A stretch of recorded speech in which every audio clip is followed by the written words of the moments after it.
الحمد لله الذي هدانا سواء الطريق وجعل التوفيق خير رفيق، والصلاة والسلام على من أرسله هدى بالاهتداء حقيق، ونورا به الاقتداء يليق، وعلى آله وأصحابه الذين سعدوا في مناهج الصدق بالتصديق وسعدوا في معارج الحق بالتحقيق. أما بعد، فأعوذ بالله من الشيطان الرجيم. بسم الله الرحمن الرحيم. يا أيها الذين آمنوا كتب عليكم الصيام كما كتب على الذين من قبلكم لعلكم تتقون. صدق اللہ العظیم. محترم سامعین، میں نے خطبہ میں آپ حضرات کے سامنے ایک حدیث تلاوت کی ہے، ایک حدیث پڑھی ہے، جو حدیث ہے بنی الاسلام علی خمس، کہ اسلام کی بنیاد 5 چیزوں پر ہے. پہلی چیز ہے وہ شہادت اللہ الہ الا اللہ، کہ گواہی دو کہ اللہ تبارک و تعالیٰ کے سوا کوئی عبادت کے لائق نہیں، کوئی معبود نہیں. عبادت کے لائق کوئی ذات ہے، کوئی چیز ہے تو وہ اللہ تبارک و تعالیٰ ہے. پھر گواہی دو کہ حضرت محمد صلی اللہ علیہ وسلم اللہ تبارک و تعالیٰ کے بندے اور اس کے رسول ہیں. اگر کوئی بندہ ان 2 باتوں کو مانتا ہے تو حقیقت میں مسلمان ہے، ایمان والا ہے. اگر کسی کو کوئی ان باتوں کو نہیں مانتا یا کسی کو اس بات میں شک ہو تو شک کرنے والا بھی اور نہیں ماننے والا بھی مسلمان نہیں ہے. پھر آگے جو 4 ستون ہیں اور 4 بنیاد ہے تو وہ ہے کہ نماز قائم کرو، روزے رکھو، زکوٰۃ ادا کرو اور حج کرو. اب قرآن مجید کے اندر بارہا اور جگہ جگہ زکوٰۃ اور نماز کا ذکر ہر جگہ آیا ہے، اور ساتھ میں آیا ہے کہ نماز اقیموا الصلاۃ وآتوا الزکاۃ، کہ نماز ادا کرو اور زکوٰۃ ادا کرو. تو اس کا کیا مطلب ہے اور اس کی کیا حکمت ہے؟ دونوں عبادتوں کو ایک ساتھ ذکر کرنے کا کیا مطلب ہے؟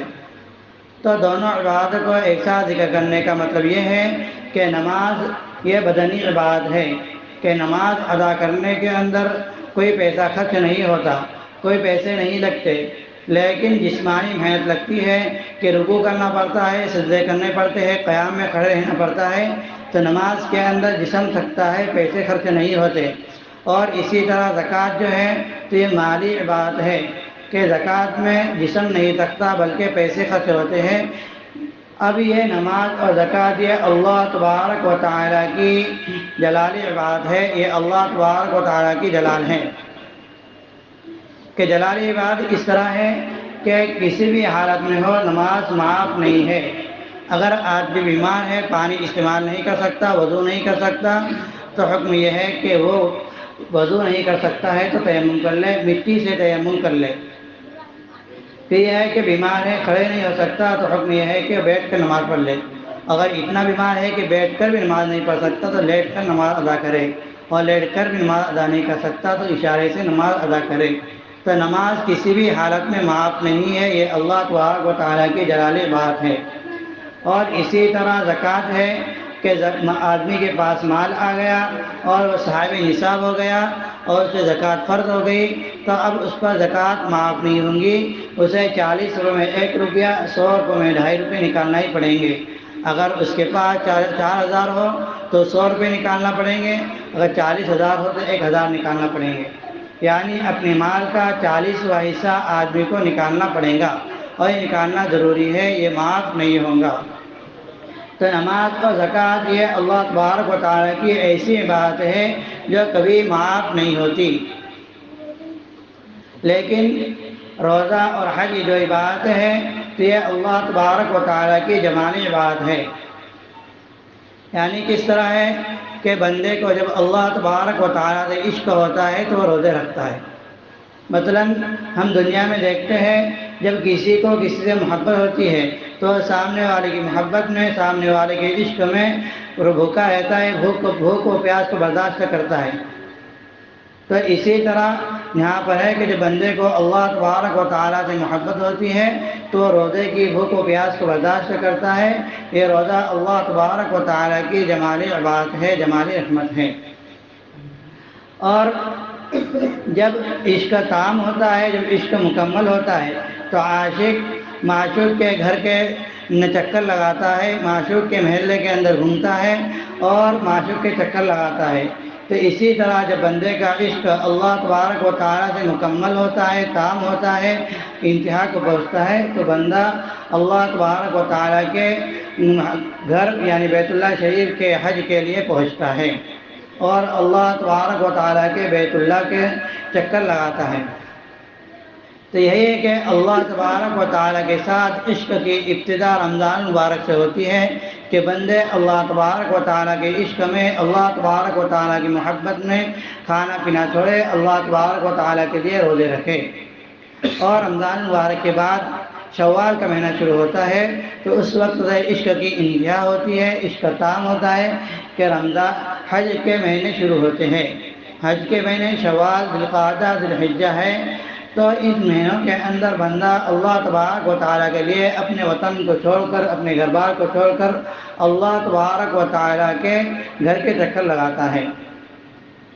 تو یہ دو عبادتیں اللہ تبارک و تعالیٰ کی صفت جلال ہے اور دو عبادتیں اللہ تبارک و تعالیٰ کی صفت جمال ہے۔ اب یہ بات چل رہی تھی کہ ہمارا مہینہ یہ چل رہا ہے رمضان المبارک ہے اور اللہ تبارک و تعالیٰ نے رمضان المبارک کے اندر ہم پر روزے فرض کیے ہیں، جیسا کہ میں نے آپ حضرات کے سامنے خطبے کے اندر آیت کریمہ تلاوت کی تھی، یا ایھا الذین آمنوا کتب علیکم الصیام کما کتب علی الذین من قبلکم لعلکم تتقون، کہ اے ایمان والو ہم نے تم پر روزے فرض کیے ہیں۔ پھر آگے اللہ تعالیٰ فرماتے ہیں کما کتب علی الذین من قبلکم، جیسا کہ ہم نے تم سے پہلے لوگوں پر فرض کیے تھے۔ تو یہ روزہ ایسی عبادت ہے کہ یہ ہر قوم میں، ہر امت کے اندر روزہ فرض تھا۔ اللہ تبارک و تعالیٰ نے روزے کی عبادت ہر قوم میں رکھی تھی۔ ایک ضعیف روایت ہے، ضعیف سند ہے کہ حضرت آدم علیہ السلام جب جنت میں تھے اور جنت کے اندر اللہ تبارک و تعالیٰ کی رحمت سے، اللہ تبارک و تعالیٰ کی نعمتوں سے لطف اندوز ہو رہے تھے، تو ان سے ایک خطا ہو گئی کہ اللہ تبارک و تعالیٰ نے انہیں ایک درخت سے منع کیا تھا، ان وہ درخت کے قریب چل گئے اور درخت کو کھا لیا، تو اللہ تبارک و تعالیٰ نے ان سے جنت کی نعمتوں کو ختم کر دیا کہ بندہ جنت میں رہے گا اور جنت میں رہنے کے بعد جنت کی نعمتیں کھاتا رہے گا، لیکن اسے بیت الخلاء کی ضرورت پیش نہیں آئیں گی، تبھی اس کا کھایا پیا کہا جائے گا۔ تو حدیث پاک کے اندر ہے کہ اسے ڈکار آئیں گی، خوشبودار ڈکار رہیں گے اور اس کا پورا کھانا ہضم ہو جائے گا۔ تب حضرت آدم علیہ السلام کو ان کی خطا کی بنا پر بیت الخلاء کی ضرورت پیش آئی، تو جنت کے اندر بیت الخلاء تو نہیں ہے، تب اللہ تبارک و تعالیٰ نے انہیں دنیا میں بھیجا۔ تو دنیا کی حیثیت ایسی ہے کہ ضرورت کے طور پر ہم دنیا کے اندر آئے ہیں۔ تو جب حضرت آدم علیہ السلام دنیا میں آئے اور اللہ تبارک و تعالیٰ سے دعا کرتے تھے، توبہ کرتے تھے، ان کی توبہ قبول نہیں ہوتی تھی۔ پھر اللہ تبارک و تعالیٰ نے فرمایا کہ تم نے جو درخت کھایا ہے، جو پھل کھایا ہے، اس کا اثر تمہارے منہ میں اور تمہارے پیٹ میں ہے، اس کے اثر کو ختم کرے۔ تو حضرت آدم علیہ السلام نے روزے رکھے تھے اور روزے رکھنے کی بنا پر وہ اثر ختم ہوا تو ان کی دعا قبول ہوئی۔ تو یہ روزہ آدم علیہ السلام کے زمانے میں بھی تھا، اور حضرت موسیٰ علیہ السلام کو جب اللہ تبارک و تعالیٰ نے کوہ طور پر بلایا تاکہ حضرت موسیٰ علیہ السلام کو اپنی کتاب تورات دے سکے، تو ان سے کہا کہ آپ 30 روزے رکھیں۔ جب انہوں نے 30 روزے رکھے لیکن 30ویں روزے میں انہوں نے مسواک کر لی تو اللہ تبارک و تعالیٰ نے ان کے روزے کی تعداد کو بڑھا دیا۔ تو الغرض روزہ یہ ہر قوم میں، ہر جماعت کے اندر، ہر امت میں فرض رہا ہے، لیکن یہ روزہ جس طرح آج 30 روزے ہیں تو اس طرح 30 روزے نہیں تھے۔ آپ صلی اللہ علیہ وسلم کی زندگی کے دو رخ ہیں کہ نبوت ملنے کے بعد آپ صلی اللہ علیہ وسلم 13 سال مکہ المکرمہ میں رہے اور اس کے بعد آخری عمر کے 10 سال آپ صلی اللہ علیہ وسلم مدینہ المنورہ میں رہے۔ روزے کے جو احکام، یہ 30 روزے جو ہیں تو یہ رمضان مدینہ المنورہ میں نازل ہوئے ہیں۔ مکہ مکرمہ کے اندر جو روزے تھے تو وہ ہر مہینے کے 3 روزے تھے کہ ہر اسلامی مہینے کی ہر 13، 14 اور 15 تاریخ کو روزہ رکھا جاتا تھا، اور عاشورہ کا روزہ فرض تھا۔ جب سرکار دو عالم صلی اللہ علیہ وسلم مکہ المکرمہ سے مدینہ منورہ ہجرت فرما گئے تو اللہ تبارک و تعالیٰ نے 30 روزے فرض فرمائے ہیں اور ایک ساتھ رمضان المبارک کے فرمائے ہیں۔ پہلے یہ تھا کہ اگر آدمی روزہ نہیں رکھ سکتا، اگر روزہ نہیں رکھے تو روزے کا فدیہ ادا کر دے، لیکن اللہ تبارک و تعالیٰ نے یہ رخصت کو بہت جلد ختم کر دیا تاکہ یہ نہ ہو جائے کہ ہر مالدار آدمی روزہ رکھنے کے بجائے مال ادا کر دے، مال کا فدیہ دیتے جائے۔ تو اللہ تبارک و تعالیٰ نے یہ فرما دیا کہ ہر ایک کو فمن شہید منکم الشہر فلیصم، کہ تم میں سے جو بھی رمضان کا مہینہ پائے تو رمضان مبارک کا روزہ رکھے۔ تو یہ روزہ رکھنا ہر ایک پر فرض ہے، ہر ایک پر ضروری ہے۔ ہر عاقل بالغ مسلمان مرد پر روزہ فرض ہے، اور اگر آدمی ایسا بیمار ہو کہ اس کے بچنے کے چانس نہ ہو، وہ موت کے قریب ہو، بیماری اتنی سخت ہو یا اتنا بوڑھا ہو کہ اس کے پیر قبر میں لٹکے ہوئے ہو، تو جب روزہ نہ رکھنے کی رخصت ہے کہ جب آدمی روزہ نہ رکھے بلکہ روزے کا فدیہ ادا کر دے۔ لیکن اگر آدمی کی یہ 2 حالتیں نہیں ہیں تو آدمی کو ہر حال میں روزہ رکھنا ہے۔ تو یہ اللہ تبارک و تعالیٰ نے روزے فرض فرمائے رمضان مبارک کے اندر، اور اللہ تبارک و تعالیٰ نے اس روزے کا وجہ اور اس روزے کی فضیلت بیان فرمائی ہے کہ ہر عبادت بندے کی ہوتی ہے اور اس کا ثواب فرشتے لکھتے ہیں، لیکن یہ روزہ جو ہے تعصم لی، یہ روزہ میرے لیے رکھا جاتا ہے کہ بندہ روزہ اللہ تبارک و تعالیٰ کے طور پر اس طرح رکھتا ہے کہ اگر آدمی نماز پڑھتا ہے تو لوگ اسے دیکھتے ہیں، تلاوت کرتا ہے تو لوگ اسے دیکھتے ہیں، مسجد کے اندر تعاون کرتا ہے، چندہ دیتا ہے تو لوگ اس کو دیکھتے ہیں، لیکن روزے کو لوگ نہیں دیکھتے۔ کہ آدمی تنہائی میں ہو یا لوگوں کے درمیان ہو تو روزے سے رہے گا تو کسی کو معلوم نہیں رہے گا۔ اور اللہ تبارک تعالیٰ کے لیے روزہ اس طرح ہے کہ اگر آدمی سب کے سامنے ہو تو کھانے پینے سے رکا رہے گا، لیکن اگر آدمی اپنے گھر میں ہو، تنہائی کے اندر ہو، اسے کوئی نہیں دیکھ رہا ہو، کھانے کی چیز پاس میں موجود ہو تو وہ کھانے سے رکا رہے گا۔ اور وہ کیوں رکا رہے گا؟ کیونکہ اللہ تبارک و تعالیٰ اسے دیکھ رہے ہیں۔ تو اللہ تبارک و تعالیٰ فرماتے ہیں کہ روزہ میرے لیے ہے اور روزہ کا بدلہ میں خود ہوں۔ تو فرمائیں کہ جب اللہ تبارک و تعالیٰ روزے کے بدلے خود ہیں اور اللہ تبارک و تعالیٰ جب بدلے ہے تو اللہ تبارک و تعالیٰ جتنا چاہیں گے عطا کریں گے۔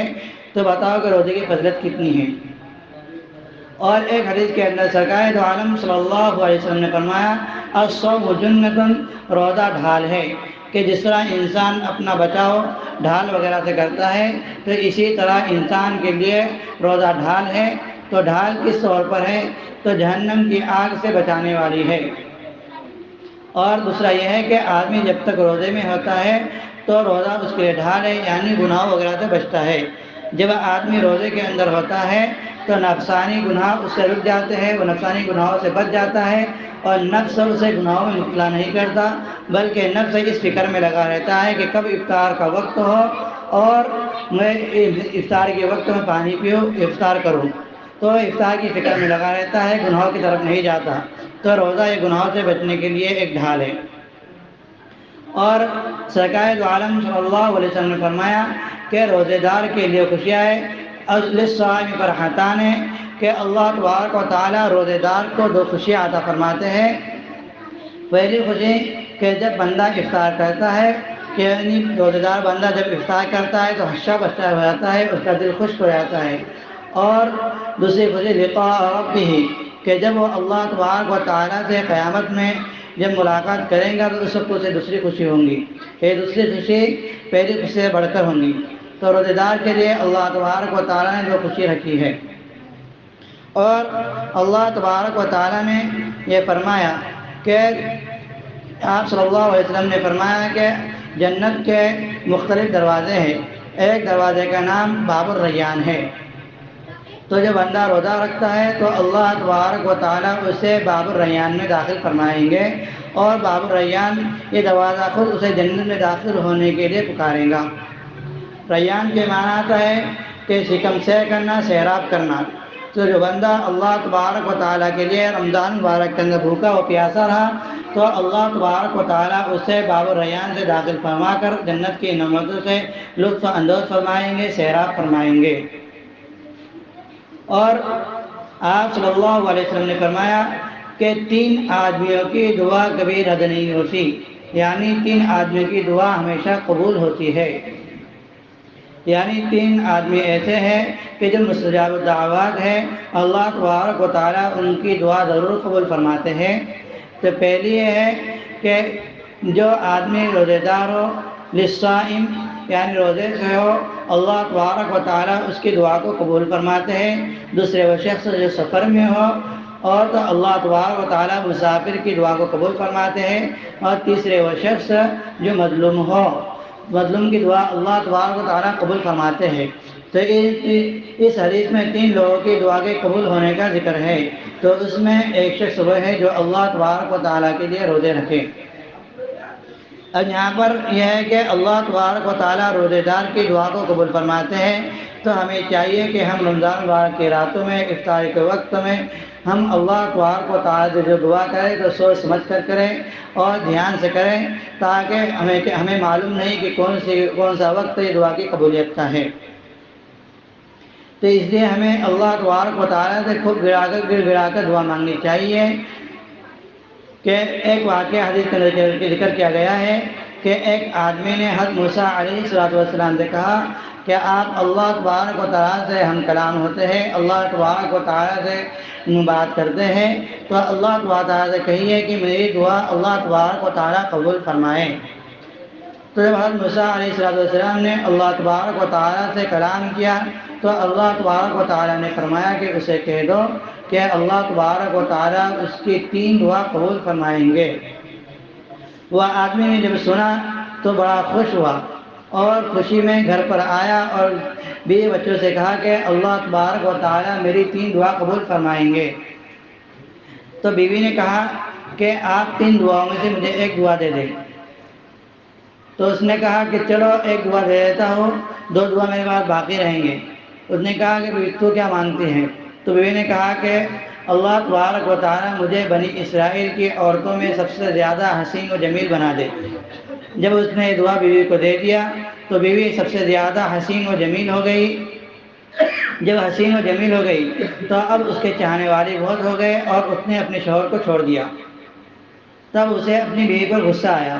اب اس نے دوسری دعا نکالی اور دوسری دعا دے ماری، کہا کہ اے اللہ اسے سب سے زیادہ بدصورت کر دے۔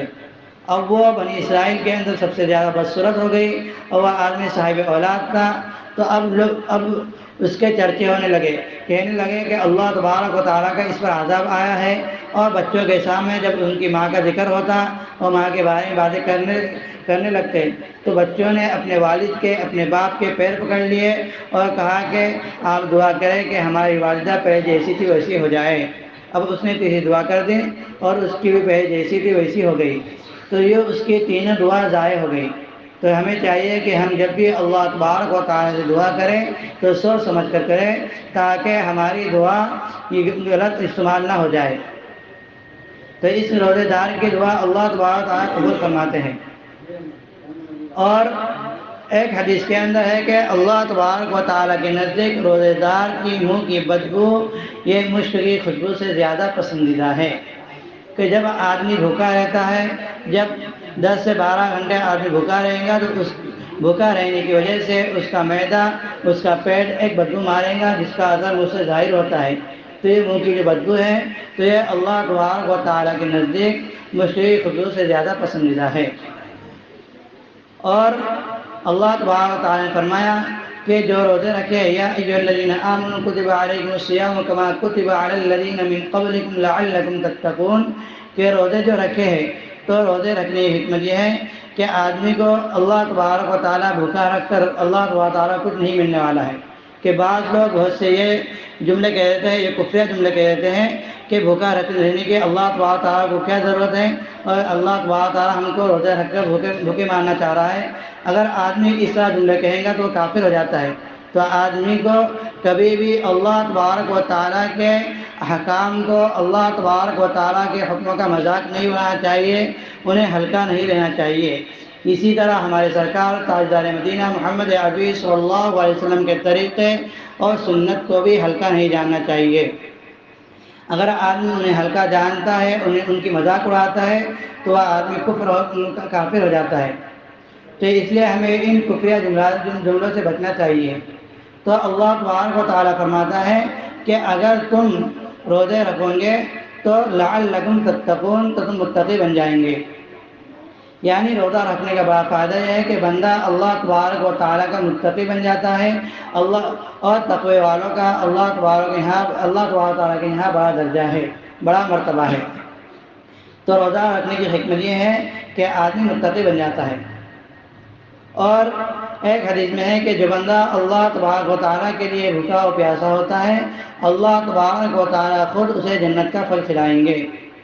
جب ہمیں دنیا میں کوئی آدمی، کوئی بڑا لیڈر، کوئی ایم ایل اے کوئی چیز دیتا ہے، کوئی پانی کا گلاس دیتا ہے تو ہمیں خوشی ہوتی ہے، ہم فخر کی بات سمجھتے ہیں۔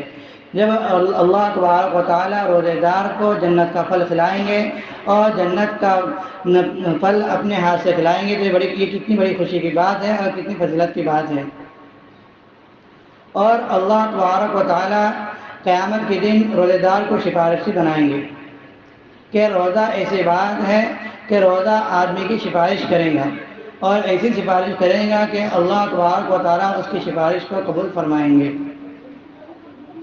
تو روزے کی حدیث مبارکہ کے اندر بڑی فضیلت آئی ہے، اور روزہ جو ہے تو یہ اللہ تبارک و تعالیٰ کے لیے بھوکا اور پیاسا رہنے کا نام ہے۔ یعنی بندہ اللہ تبارک و تعالیٰ کی محبت میں اللہ تبارک و تعالیٰ کی خاطر بھوک و پیاس کو برداشت کرے۔ اور ایک چیز یہ ہے کہ آدمی روزہ رکھتا ہے، سرکار دو عالم صلی اللہ علیہ وسلم نے فرمایا کہ جب آدمی روزہ رکھتا ہے تو صحت اور تندرست ہوتا ہے۔ تو یہ آپ صلی اللہ علیہ وسلم نے 1400 سال پہلے بات ذکر کی ہے، لیکن آج دنیا نے ترقی کی ہے، سائنس نے جو ترقی کی ہے، تو سائنس نے اپنی ترقی سے یہ بات ثابت کی ہے کہ جو بندہ 30 روزے رکھتا ہے تو کینسر وغیرہ جیسی بیماریوں سے محفوظ رہتا ہے۔ کہ جب بندہ ہمیشہ کھاتا رہتا ہے تو اس کا معدہ کمزور ہو جاتا ہے، تو اور بندہ جب بھوکا رہے گا تو اس کا معدہ جو ہے تو اپنے معمول پر آئے گا اور اس کا معدہ صحت اور تندرست رہے گا۔ تو یہ روزے کے بہت سے فضائل ہیں۔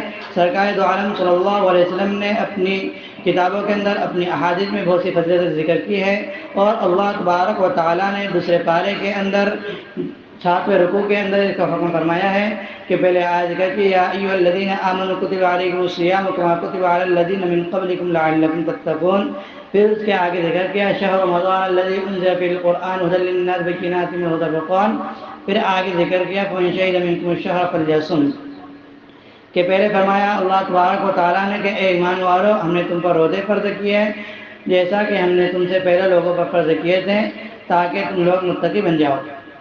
پھر فرمایا کہ شہر رمضان الذی، کہ ہم نے رمضان مبارک کے روزے فرض کیے ہیں کہ رمضان مبارک وہ مہینہ ہے جس میں اللہ تبارک و تعالیٰ نے قرآن مجید کو نازل فرمایا ہے۔ اب ہم یہ کہتے ہیں کہ رمضان مبارک، تو یہ رمضان مبارک ہے تو کن لوگوں کے لیے ہے؟ تو رمضان ان لوگوں کے لیے مبارک ہے جو اللہ تبارک و تعالیٰ کے لیے روزے رکھے، اللہ تبارک و تعالیٰ کے لیے رات کے اندر عبادت کرے، اللہ تبارک و تعالیٰ کے لیے گناہوں سے بچ کر رہے، گناہوں سے بچنے کا اہتمام کرے، اور اللہ تبارک و تعالیٰ کے لیے عبادتوں کا اہتمام کرے، عبادتوں کی کثرت کرے۔ تو رمضان ان لوگوں کے لیے مبارک ہے، اور جو لوگ ان چیزوں کا اہتمام نہیں کرتے تو ان لوگوں کے لیے رمضان مبارک نہیں ہے۔ کیونکہ گزشتہ ہفتے بعد بیان ہوئی تھی کہ آپ صلی اللہ علیہ وسلم نے بدعا دی تھی کہ ہلاک وہ شخص جو رمضان کا مہینہ پائے لیکن اپنی مغفرت نہ کرائے۔ تو جب بندہ رمضان مبارک کے اندر اللہ تبارک و تعالیٰ سے اپنے گناہوں کی معافی نہیں کرے گا، اللہ رمضان مبارک کو بابرکت نہیں جانے گا، تو وہ بندہ کیا ہو؟ ہلاک ہو۔ تو یہ حضرت جبرائیل علیہ السلام کی بددعا اور ہمارے سرکار تاجدار مدینہ محمد عربی صلی اللہ علیہ وسلم کی بددعا کا اثر ہوگا اور وہ بددعا کا لائق ہو جائیں گا۔ تو اس لیے ہمیں چاہیے کہ ہم اس مہینے کے اندر رمضان کے روزے کا اہتمام کریں اور ساتھ میں تراویح کا اہتمام کریں اور اپنے فرض نمازوں کا اہتمام کریں، کہ ہر شخص یہ کوشش کریں کہ اس کی کوئی نماز جماعت کے علاوہ نہ ہو، جماعت کے ساتھ پڑھنے کا اہتمام کرے۔ اور کثرت سے نیکوں کا اہتمام کریں، اور اس رمضان کے اندر ہم یہ سب اہتمام کریں، یہ داعیہ کر لیں کہ اللہ تبارک و تعالی ہمیں جہنم سے نجات عطا فرمائے اور جنت الفردوس کا مستحق بنائے۔ اللہ تبارک و تعالیٰ کے سننے سے زیادہ عمل کرنے کی توفیق عطا فرمائے۔ وآخر دعوانا الحمد للہ رب العالمین۔ جن لوگوں کی سنت باقی سنت ادا کر لیں۔